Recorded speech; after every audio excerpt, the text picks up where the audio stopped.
God sees the truth, but waits. In the town of Vladimir lived a young merchant named Ivan Aksyonov. He had 2 shops and a house of his own. Aksyonov was a handsome, fair-haired, curly-headed fellow, full of fun, and very fond of singing. When quite a young man he had been given to drink, and was riotous when he had had too much, but after he married he gave up drinking, except now and then. One summer Aksyonov was going to the Nizhny fair, and as he bade goodbye to his family his wife said to him, "Ivan Dmitrich, do not start today, I have had a bad dream about you." Aksyonov laughed, and said, "You are afraid that when I get to the fair I shall go on the spree." His wife replied, "I do not know what I am afraid of, all I know is that I had a bad dream. I dreamt you returned from the town, and when you took off your cap I saw that your hair was quite gray." Aksyonov laughed. "That's a lucky sign," said he. "See if I don't sell out all my goods, and bring you some presents from the fair." So he said goodbye to his family, and drove away. When he had traveled halfway, he met a merchant whom he knew, and they put up at the same inn for the night. They had some tea together, and then went to bed in adjoining rooms. It was not Aksionov's habit to sleep late, and, wishing to travel while it was still cool, he aroused his driver before dawn, and told him to put in the horses. Then he made his way across to the landlord of the inn, who lived in a cottage at the back, paid his bill, and continued his journey. When he had gone about 25 miles, he stopped for the horses to be fed. Aksyonov rested a while in the passage of the inn, then he stepped out into the porch and, ordering a samovar to be heated, got out his guitar and began to play. Suddenly a troika drove up with tinkling bells, and an official alighted, followed by 2 soldiers. He came to Aksyonov and began to question him, asking him who he was and whence he came. Aksyonov answered him fully, and said, "Won't you have some tea with me?" But the official went on cross-questioning him and asking him, "Where did you spend last night? Were you alone, or with a fellow merchant? Did you see the other merchant this morning? Why did you leave the inn before dawn?" Aksyonov wondered why he was asked all these questions, but he described all that had happened, and then added, "Why do you cross-question me as if I were a thief or a robber? I am traveling on business of my own, and there is no need to question me." Then the official, calling the soldiers, said, "I am the police officer of this district, and I question you because the merchant with whom you spent last night has been found with his throat cut. We must search your things." They entered the house. The soldiers and the police officer unstrapped Aksionov's luggage and searched it. Suddenly the officer drew a knife out of a bag, crying, "Whose knife is this?" Aksyonov looked, and seeing a blood-stained knife taken from his bag, he was frightened. "How is it there is blood on this knife?" Aksyonov tried to answer, but could hardly utter a word, and only stammered, I don't know, not mine." Then the police officer said, "This morning the merchant was found in bed with his throat cut. You are the only person who could have done it. The house was locked from inside, and no one else was there. Here is this blood-stained knife in your bag, and your face and manner betray you. Tell me how you killed him, and how much money you stole."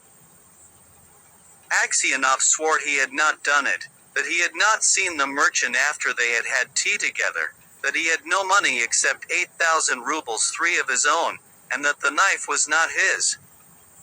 But his voice was broken, his face pale, and he trembled with fear as though he were guilty. The police officer ordered the soldiers to bind Aksyonov and to put him in the cart. As they tied his feet together and flung him into the cart, Aksyonov crossed himself and wept. His money and goods were taken from him, and he was sent to the nearest town and imprisoned there. Inquiries as to his character were made in Vladimir. The merchants and other inhabitants of that town said that in former days he used to drink and waste his time, but that he was a good man. Then the trial came on. He was charged with murdering a merchant from Ryazan, and robbing him of 20,000 rubles. His wife was in despair, and did not know what to believe. Her children were all quite small, one was a baby at her breast. Taking them all with her, she went to the town where her husband was in jail. At first she was not allowed to see him, but, after much begging, she obtained permission from the officials, and was taken to him.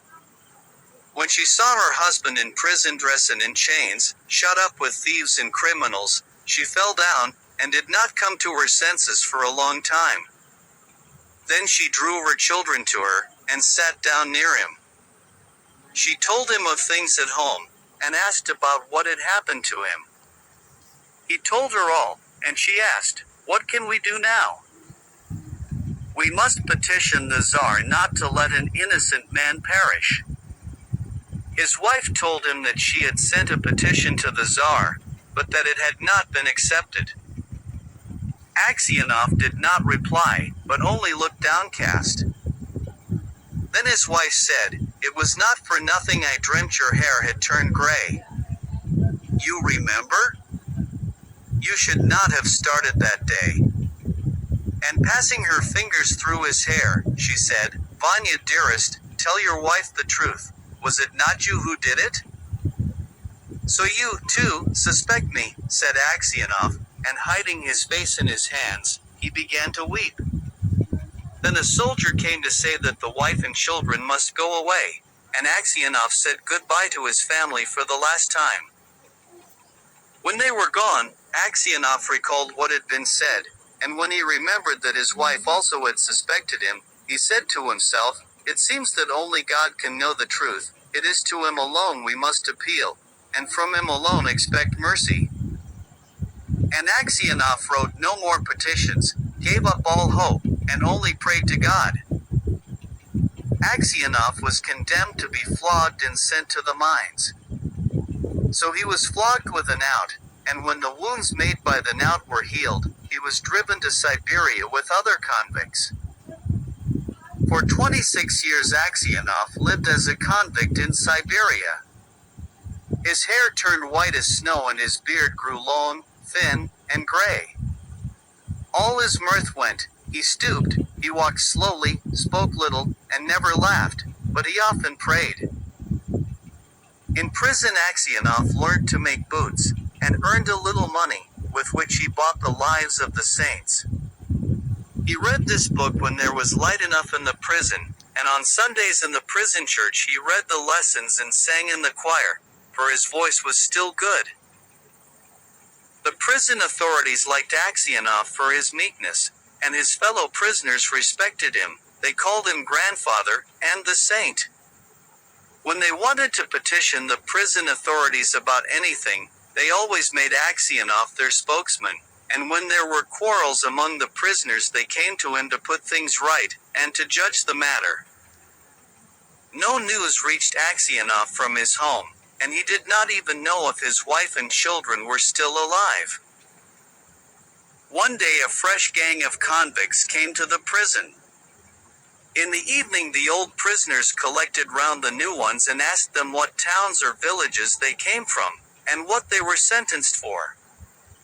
Among the rest Aksyonov sat down near the newcomers, and listened with downcast air to what was said. One of the new convicts, a tall, strong man of 60, with a closely cropped gray beard, was telling the others what he had been arrested for. "Well, friends," he said, "I only took a horse that was tied to a sledge, and I was arrested and accused of stealing. I said I had only taken it to get home quicker, and had then let it go. Besides, the driver was a personal friend of mine. So I said, 'It's all right.' 'No,' said they, 'you stole it.' But how or where I stole it they could not say. I once really did something wrong, and ought by rights to have come here long ago, but that time I was not found out. Now I have been sent here for nothing at all. But it's lies I'm telling you. I've been to Siberia before, but I did not stay long. Where are you from? Asked someone. From Vladimir. My family are of that town. My name is Makar, and they also call me Semyonich. Aksyonov raised his head and said, Tell me, Semyonich, do you know anything of the merchants Aksyonov, of Vladimir? Are they still alive? Know them? Of course I do. The Aksionovs are rich, though their father is in Siberia, a sinner like ourselves, it seems. As for you, Granddad, how did you come here? Aksyonov did not like to speak of his misfortune. He only sighed, and said, For my sins I have been in prison these 26 years. What sins? Asked Makar Semyonich. But Aksyonov only said, Well, I must have deserved it. He would have said no more, but his companions told the newcomer how Aksyonov came to be in Siberia, how someone had killed a merchant and had put a knife among Aksyonov's things, and Aksyonov had been unjustly condemned. When Makar Semyonich heard this, he looked at Aksyonov, slapped his own knee, and exclaimed, Well, this is wonderful. Really wonderful. But how old you've grown, Granddad? The others asked him why he was so surprised, and where he had seen Aksyonov before, but Makar Semyonich did not reply. He only said, It's wonderful that we should meet here, lads. These words made Aksyonov wonder whether this man knew who had killed the merchant, so he said, Perhaps, Semyonich, you have heard of that affair, or maybe you've seen me before? How could I help hearing? The world's full of rumors. But it's long ago, and I've forgotten what I heard. Perhaps you heard who killed the merchant, asked Aksyonov. Makar Semyonich laughed, and replied, It must have been him in whose bag the knife was found. If someone else hid the knife there, he's not a thief till he's caught, as the saying is. How could anyone put a knife into your bag while it was under your head? It would surely have woke you up. When Aksyonov heard these words, he felt sure this was the man who had killed the merchant. He rose and went away. All that night Aksyonov lay awake. He felt terribly unhappy, and all sorts of images rose in his mind. There was the image of his wife as she was when he parted from her to go to the fair. He saw her as if she were present, her face and her eyes rose before him, he heard her speak and laugh. Then he saw his children, quite little, as they were at that time, one with a little cloak on, another at his mother's breast. And then he remembered himself as he used to be young and merry. He remembered how he sat playing the guitar in the porch of the inn where he was arrested, and how free from care he had been. He saw, in his mind, the place where he was flogged, the executioner, and the people standing around, the chains, the convicts, all the 26 years of his prison life, and his premature old age. The thought of it all made him so wretched that he was ready to kill himself. And it's all that villain's doing, thought Aksyonov. And his anger was so great against Makar Semyonich that he longed for vengeance, even if he himself should perish for it. He kept repeating prayers all night, but could get no peace. During the day he did not go near Makar Semyonich, nor even look at him. A fortnight passed in this way. Aksyonov could not sleep at nights, and was so miserable that he did not know what to do. One night as he was walking about the prison he noticed some earth that came rolling out from under one of the shelves on which the prisoners slept. He stopped to see what it was. Suddenly Makar Semyonich crept out from under the shelf, and looked up at Aksyonov with frightened face. Aksyonov tried to pass without looking at him, but Makar seized his hand and told him that he had dug a hole under the wall, getting rid of the earth by putting it into his high boots, and emptying it out every day on the road when the prisoners were driven to their work. Just you keep quiet, old man, and you shall get out too. If you blab, they'll flog the life out of me, but I will kill you first. Aksyonov trembled with anger as he looked at his enemy. He drew his hand away, saying, I have no wish to escape, and you have no need to kill me, you killed me long ago. As to telling of you, I may do so or not, as God shall direct. Next day, when the convicts were led out to work, the convoy soldiers noticed that one or other of the prisoners emptied some earth out of his boots. The prison was searched, and the tunnel found. The governor came and questioned all the prisoners to find out who had dug the hole. They all denied any knowledge of it. Those who knew would not betray Makar Semyonich, knowing he would be flogged almost to death. At last the governor turned to Aksyonov, whom he knew to be a just man, and said, You are a truthful old man, tell me, before God, who dug the hole. Makar Semyonich stood as if he were quite unconcerned, looking at the governor and not so much as glancing at Aksyonov. Aksyonov's lips and hands trembled, and for a long time he could not utter a word. He thought, why should I screen him who ruined my life? Let him pay for what I have suffered. But if I tell, they will probably flog the life out of him, and maybe I suspect him wrongly. And, after all, what good would it be to me? Well, old man, repeated the governor, tell us the truth, who has been digging under the wall? Aksyonov glanced at Makar Semyonich, and said, I cannot say, Your Honor. It is not God's will that I should tell. Do what you like with me, I am in your hands. However much the governor tried, Aksyonov would say no more, and so the matter had to be left. That night, when Aksyonov was lying on his bed and just beginning to doze, someone came quietly and sat down on his bed. He peered through the darkness and recognized Makar. What more do you want of me? Asked Aksyonov. Why have you come? Here? Makar Semyonich was silent. So Aksyonov sat up and said, What do you want? Go away, or I will call the guard. Makar Semyonich bent close over Aksyonov, and whispered, Ivan Dmitrich, forgive me. What for? Asked Aksyonov. It was I who killed the merchant and hid the knife among your things. I meant to kill you too, but I heard a noise outside, so I hid the knife in your bag and escaped out of the window. Aksyonov was silent, and did not know what to say. Makar Semyonich slid off the bed shelf and knelt upon the ground. Ivan Dmitrich, said he, forgive me. For the love of God, forgive me.